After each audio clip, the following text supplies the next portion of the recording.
pensar que tu tiempo perfecto es. Mi alma desesperada no tenía fe. Yo en la tienda estaba escuchando esta alabanza y había un mensaje precioso. Nunca nadie nos habló de las esperas. Nunca nadie nos habló de saber esperar para que Dios cumpla sus promesas. Baja el micro un poco que creo que se escucha mucho. Que tengo una palabra de parte de Dios esta tarde. Intentaré explicarlo lo mejor posible, porque creo que el Señor quiere hablarnos a todos hoy. Créanme que yo he disfrutado mucho. Sí. Yo he disfrutado mucho, hermanos, cuando el Señor me ha dado esta palabra. Sé que la iglesia le va a hacer bien esta tarde. Solo pediría vuestra atención nada más. Y quien tenga Biblia, vamos al libro de los Salmos. Señor, enséñanos algo hoy, Padre. El capítulo 37 y vámonos al versículo 23. El capítulo 37 de los Salmos es un salmo donde el Señor le está alentando a los justos a que no miren a los impíos, que no tengan envidia de ellos, que se mantengan en el camino, que el Señor siempre estará ahí, siempre les ayudará. Pero hay una frase, hermanos, que resalta de todo el capítulo y dice, Salmo 37, 23, dice: por Jehová son ordenados los pasos del hombre. Alabado sea el nombre del Señor. Por Jehová son ordenados los pasos del hombre. Esta palabra, hermanos, no va dirigida para gente impía. Esta palabra va dirigida para hijos de Dios. Así que si eres hijo de Dios, esta palabra va dirigida para ti. ¿Cuántos hijos e hijas de Dios hay aquí esta tarde? Quédate con este texto y presta mucha atención.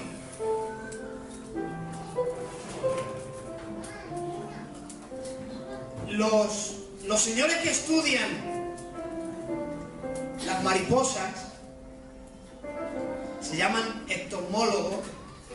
La entomología dice que para que una mariposa llegue a ser mariposa tiene que pasar por 4 cambios a lo largo de su vida. 4 cambios para que una mariposa llegue a ser una mariposa, pueda volar, pueda mostrar sus colores, pueda vivir en libertad, sin temor a que ninguno que vive por la tierra le pueda pisar. Y a esos 4 cambios los entomólogos los llaman la metamorfosis. Eso es una palabra latín compuesta, es metamorfe, es más allá de su estado anterior. ¿Lo estáis entendiendo? Entonces dicen los entomólogos, cuando uno ve a una mariposa, si viera su nacimiento, se daría cuenta que es más allá de su estado anterior, porque ha tenido 4 fases en su vida. Mira, se cuenta que uno salió al porche de su casa a leer. Se sentó en una silla, empezó a leer y después de cansarse un poco los ojos, miró a un lado y vio algo extraño. Algo que colgaba sobre una viga y que se movía. Se acercó para ver qué era. Se dio cuenta que lo que iba a ver, él nunca lo había visto. Porque iba a ver la última fase de una mariposa. Saliendo de ese cascarón, vamos a llamarle así,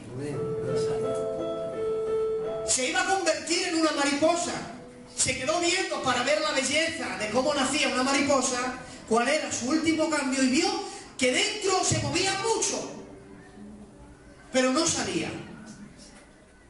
Y en uno de los movimientos se rompió un poco, pero seguía sin salir. Y se quedó mirando y pasaban los minutos y no salía. Y los movimientos eran más bruscos. Entonces decidió hacer algo. Dijo, bueno, voy a ayudarla. Le voy a quitar este sufrimiento porque está sufriendo ahí. Pasó a su casa, cogió unas tijeras pequeñas y hizo una abertura. Y es verdad que la mariposa se liberó, pero cayó contra el suelo. Se quedó mirándola para ver si volaba y no voló. Bueno, a ver si extiende las alas, pero las tenía encogidas. Y él dijo, bueno, la he librado de un sufrimiento. Ahí se quedó la cosa. Una semana después estaba en un sitio esperando, vi una revista que hablaba de los cambios que tiene una mariposa y empezó a leer. Cuando empezó a leer los cambios, vio que en el último momento que la mariposa se va a convertir en lo que es, sufre el sufrimiento más grande de toda su fase. Justo antes de salir, le empiezan a suministrar desde el cascarón donde está una sustancia que la quema. Entonces eso le obliga a extender las alas.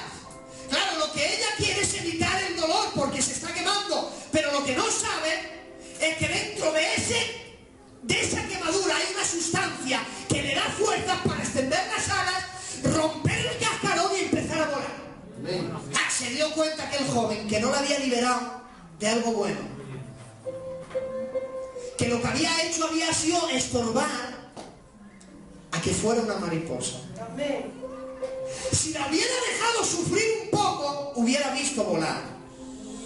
Pero pensó que por evitar el sufrimiento volaría más alto y más rápido, y fue todo lo contrario, se murió. ¿Qué tiene que ver esta historia con el texto que acabamos de leer? Miren, a lo largo de nuestra vida cristiana nosotros tendremos que pasar por cambios. La Biblia habla de cambios. La Biblia habla de niños en Cristo. Pablo dijo, no he podido hablaros como a espirituales, sino como a carnales, como a niños en Cristo. Pero también habla de un estado de madurez. Por eso dice, cuando era niño hablaba como niño, pero ahora que ya no soy niño, te das cuenta, en cuanto al crecimiento, se producirán cambios. En cuanto a la fe, también va a haber cambios, porque si ves la Biblia, cada vez que hay un milagro, Jesús dice, grande es tu fe. Pero cada vez que hay algo donde no se producen milagros, Jesús decía, hombres de poca fe. Entonces, en cuanto a la fe, también hay niveles.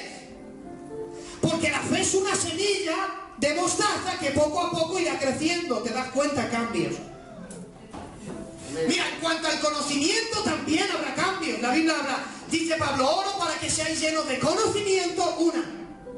Sabiduría, 2. Inteligencia, para que andéis como es digno del Señor. Pero estudian los salmos y David nos da un nivel más alto. Dice, no me ocultes los secretos de tu sabiduría. Entonces puede que llegue un tiempo donde llegues a un cambio tan alto que Dios comparta secretos contigo. Y Abraham llegó a ese tiempo donde Dios compartió secretos. ¿Sabes que voy a destruir a Sodoma y Gomorra? Es un secreto que solo Abraham sabía. Gloria a Dios.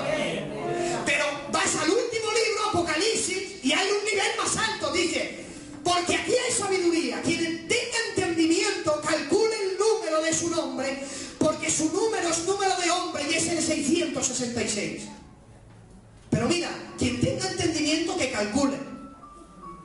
Aquí ya no se trata de letras, se trata de números. Entonces habrá momentos que tengas que calcular. Por eso Jesús dijo, ¿quién antes de construir no se sienta primero y echa cálculo? En la vida cristiana tiene que haber cambios. ¿Cuándo van a haber esos cambios para bien? Salmo 119, verso 133. Ordena mis pasos con tu palabra y ninguna iniquidad se enseñoree de mí.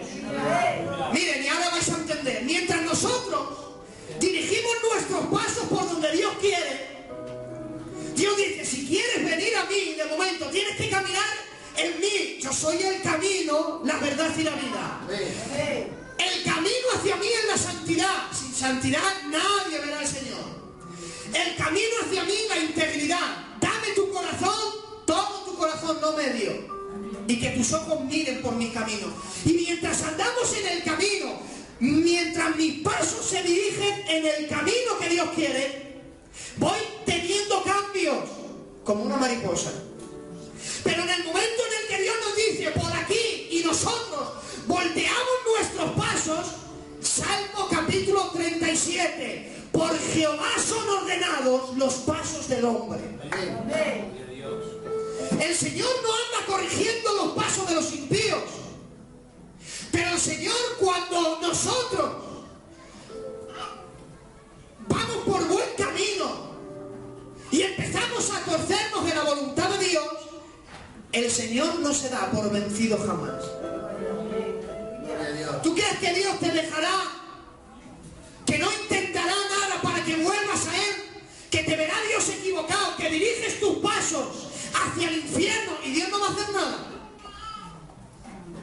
Por Jehová son ordenados los pasos del hombre. Y te voy a decir algo que yo ignoraba hasta hace unos días. ¿Cómo el Señor ordena nuestros pasos? ¿Y para qué quiere el Señor ordenar nuestros pasos? Porque a veces, hermanos, el Señor nos dice algo y hacemos todo lo contrario. El Señor nos enseña a amar y no amamos. Nos enseña a servir y no servimos.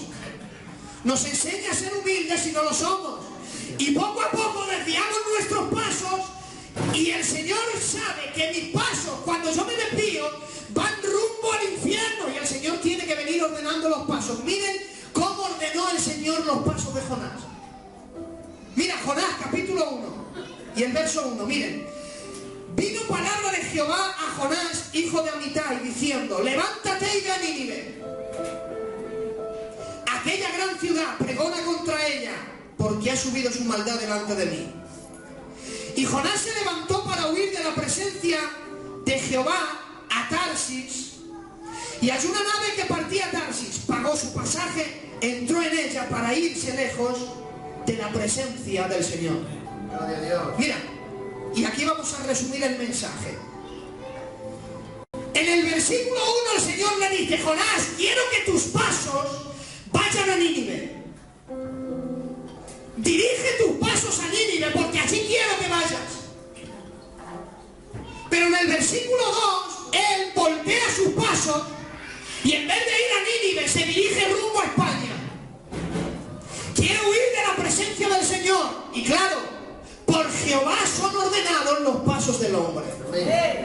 Como ve el Señor que su Jonás va mal encaminado, que no va a la voluntad de Dios, que si va a España va a tener un gran problema, el Señor va a ordenar sus pasos.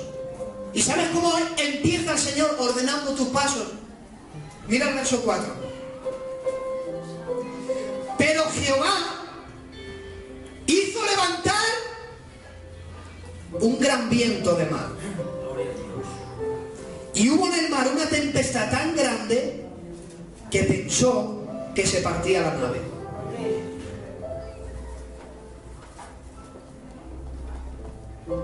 Te voy a decir algo que quizás no has escuchado desde hace mucho tiempo. ¿Sabes? Que cuando el Señor quiere ordenar los pasos de una persona, levanta un viento contra ella. ¿Sabes que el Señor ordena los pasos de sus hijos cuando se van desviando? Lo que el Señor va a hacer para ordenar tus pasos es levantar un viento sobre tu vida. Y puede que muchos digan, pero es que yo creía que el Señor no permitía esas cosas. ¿Cómo me va a hacer sufrir a mí el Señor? ¿Cómo va a permitir el Señor una tempestad en mi vida? No, no es que la va a levantar Él. Y la va a levantar para que golpee sobre el barco en el que estás, para que todo tu mundo se mueva. Y tú estás en un lugar, te crees que vas bien y poco a poco tu mundo se empieza a derrumbar. Y crees que las cosas te van a salir bien y cada día te van saliendo peor. Y no sabes que Dios ha levantado una tempestad sobre tu vida, pero ¿cómo?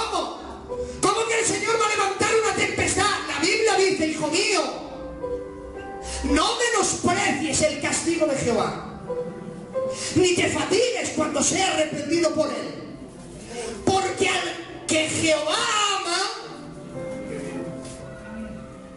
castiga.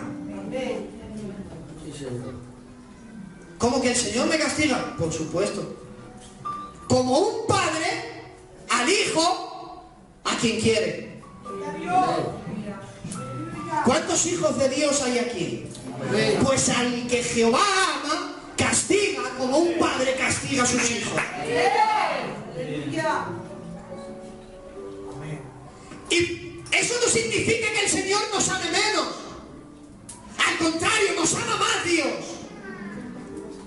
Porque nosotros somos padres, o los que son padres, ¿cuántas veces no hemos castigado a nuestros hijos? ¿Cuántas veces no les hemos regañado? Les hemos hecho llorar. Y el niño se te queda mirando y llora y te dirá, mi padre no me entiende, no lo entiendo a mi padre, y llora y me da coraje. Pero si supiera el niño que el ser humano que más le ama es el que le regaña, pero un niño lo ignora porque todavía es niño, y el Señor trata con nosotros igual. Todos los que somos sus hijos, cuando Dios ve que nos vamos desviando, nos castiga, nos aflige, nos disciplina, y todo por amor. Porque sabe que yendo por donde vamos, vamos mal encaminados. Y el Señor, aunque no lo entendamos, aunque lloremos y a veces levantemos nuestro puño contra Él, Él seguirá corrigiéndonos. Tengo un niño, mi Rubén tiene 5 años, y el otro día le perdió el respeto a su abuelo, y le cogí y le pegué, y se revolvió contra mí y me pegó. Y yo, ¿pero qué hace que tiene 5 años? Bueno, la Biblia dice, enseña al niño en su niñez, y cuando sea viejo no se apartará. Y aunque mi niño no lo entienda y ahora llore, me diga, ¡ay! Y me pegó. Pero si supiera que el ser humano que más le ama soy yo, y que lo hago por un bien para un futuro suyo, y aunque no me entiende, lo seguiré haciendo. Porque yo soy hijo, y a mí mi padre me ha corregido muchas veces. No lo he entendido, pero claro, ahora lo entiendo cuando el tiempo ha ido pasando. Por eso no todos los regaños son malos, no todos los enfados son malos. Porque yo deje pasar a mi hijo, todo no significa que le ame más. Al contrario, lo amo menos. Si yo corrijo a mi hijo, porque lo amo. ¿Por qué no vemos a Dios igual? ¿Por qué Dios no nos puede corregir y golpearnos cuando hacemos cosas malas? Porque por Jehová son ordenados los pasos del hombre. Gloria a Dios. Y el Señor, como un padre, empieza a corregirnos. ¿Cómo? Levanta un viento. Pero mira, ¿dónde levantó el viento? En el mar. ¿Sabe qué simboliza en la Biblia el mar? Mira, Apocalipsis 17:15. Y me dijo, las aguas y lenguas. El mar representa el mundo. ¿Dónde estaba Jonás? No estaba en el mar, estaba sobre el mar. Porque estaba en un barco, y el barco no estaba en el mar, estaba sobre el mar.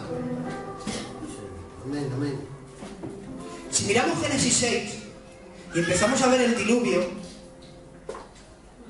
mira la escena. 40 días y 40 noches lloviendo, el mundo anegado en aguas. Las aguas, todos los que estaban debajo de las aguas estaban muertos, sin vida. Los únicos que tenían vida eran los que estaban sobre las aguas, porque estaban dentro de un arca. Y esto representa que el mar es el mundo. Todos los que están bajo el mundo están muertos en delitos y pecados, no tienen vida. Aleluya. Aunque crean ellos, no tienen vida. Los únicos que tienen vida son los que están sobre el mar en la barca llamada Jesucristo. ¿Quieres tener vida en medio de este mar? Tienes que estar sobre el mar. Aleluya. Y él estaba sobre el mar. Levanta una tempestad y golpea. Un mar, un viento, un barco y alguien dentro, durmiendo. Pasaron miles de años y aparece otro mar otro viento. No es un barco, es una barca y también hay alguien durmiendo. Los discípulos pasaban a la otra orilla, pasaron por el mar. Jesús se quedó durmiendo en la barca y hubo un viento, golpeaba la barca y pasaba igual que en Jonás. Pensaban que se anegaban. Pero ¿qué diferencia un pasaje de otro? Que en Jonás la tempestad la provocó Dios y en el Evangelio de Marcos la tempestad la provocó el diablo. Ahora, mira la pregunta. Cuando yo paso por un problema, ¿cómo sé si es el diablo el que quiere hundirme o es el Señor quien está corrigiendo mis pasos? Porque a veces por no tener el discernimiento abandonamos al Señor. Porque a veces luchamos contra algo, pero ignoramos que es Dios el que nos está pasando por ahí. Y si nos rebelamos contra eso, nos rebelamos contra Dios. Pero en otras veces hay un problema sobre nosotros y creemos que es Dios y al contrario es el diablo que quiere hundirnos y termina de hundirnos. Entonces, ¿cómo sé yo si es el diablo el que me quiere hundir o es Dios quien me quiere corregir? También me pasó una vez, hermano, yo orando una noche, sentí la presencia de Dios muy fuerte como nunca, hermano. Y me dio tanto miedo que dije, te reprendo. Y a la que yo sentía que eso se marchó de mí, hermanos, una llenura, y escuché la voz de Dios, me ha reprendido a mí. Porque por no tener discernimiento, llegó Dios y yo no lo supe. El Señor quería visitarme aquella noche y yo, como no supe distinguir si era Dios o era el diablo, eché al mismo Dios. Ahora, cuando pasas por un problema, ¿cómo sabes si es Dios o es el diablo? Porque no todos los problemas que tienes en tu vida los ha provocado el diablo. Porque a veces Dios levanta tempestad sobre tu vida. Porque diriges tus pasos hacia otro lado y el Señor te ama tanto que prefiere verte sufrir un momento si eso te lleva a corregir tus pasos. ¿Sabes cuál es la diferencia? Que en el Evangelio de Marcos, cuando el Señor estaba durmiendo y el diablo levantó una tempestad de viento y empezó a golpear, la Biblia dice, Jesús, levanta, que perecemos. Se levanta Jesús y dice, hombres de poca fe, ¿por qué tenéis miedo? Cuando el diablo levanta una tempestad sobre tu vida, ¿sabes qué te produce? Te produce miedos. Sí, Señor, muy bien. Y falta de fe. Cuando tú estás pasando por un problema y empiezas a dudar de Dios, el Señor siempre está así conmigo y empiezas a alejarte de Dios, levántate, que es el diablo que te quiere hundir. Cuando estás pasando por un problema y empiezas a tener miedo, ¿qué será de mañana? Mi niño no come, la casa me tira, no sé qué, y empiezan los miedos y los miedos y los miedos. Levántate, porque es el diablo que te quiere hundir. Jehová los reprenda esta tarde. Cuando en medio de una tempestad empieces a tener miedo, te empiece a alejar del Señor, ese es el diablo. Levántate y hazle frente, porque ningún arma forjada del enemigo contra ti prosperará. Pero miren, cuando Dios levanta una tempestad, empieza a golpear el barco, la gente empieza a decir, son las cosas, vamos a tirarla, hola este Dios, pero llega Jonás y dice, parad, ni eres tú, ni tú, ni tú, soy yo. Qué bien. Porque yo sé, dice Jonás, que por mi causa ha venido este grande. Gloria a Dios. Qué bien. ¿Sabes qué produjo la tormenta de Dios? Que reconoció Jonás que era el culpable y se arrepintió. Así que cuando estés pasando por un problema y te lleve a acercarte más a Dios, es Dios corrigiéndote. Cuando estés pasando por un problema y te acerques a Dios y empieces a reconocer, Señor, es cierto que ya no te amo como antes. Es cierto que ya no oro como antes. Es cierto que estoy alejado de ti más que antes.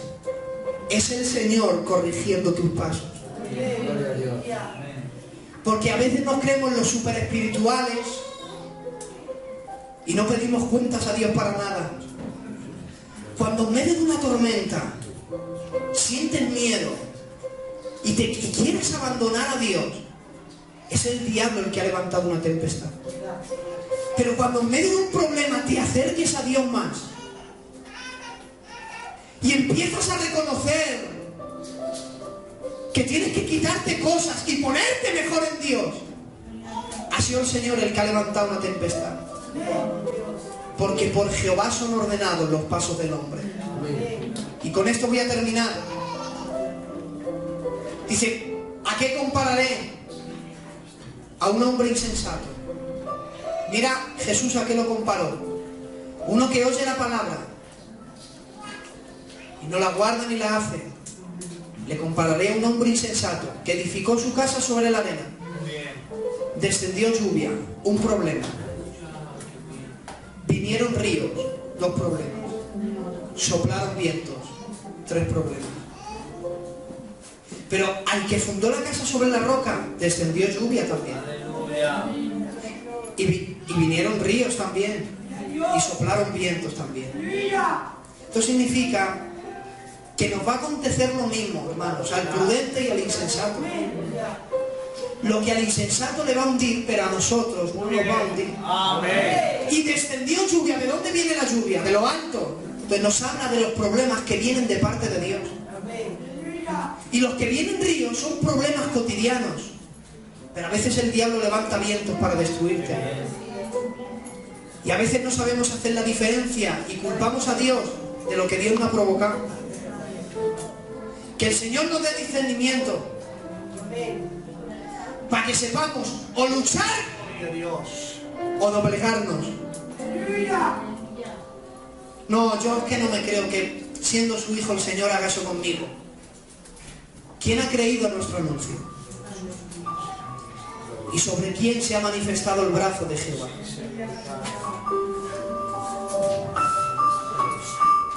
Le veremos más inatractivo para que le deseemos. Despreciado y desechado entre los hombres,